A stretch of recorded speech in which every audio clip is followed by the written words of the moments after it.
Hi everyone, welcome back to another video from Trading for Beginners.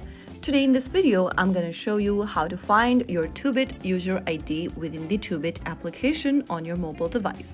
So first of all, launch open Toobit app on your device and log into your account. After you're signed into the homepage of Toobit, go to the top left corner and tap on your human icon. Now you will see your username along with your user ID at the top of the screen. Simply tap on the user ID, which is a long string of numbers, which is usually 8-digit long.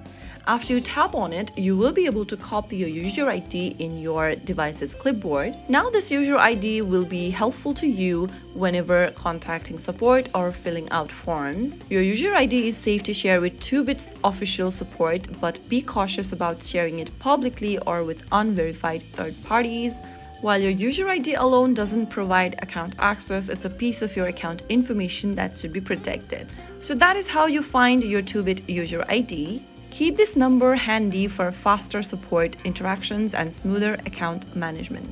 If you found the video helpful, don't forget to like, share, and subscribe to our channel. I will be back again in the next video. Stay tuned till then.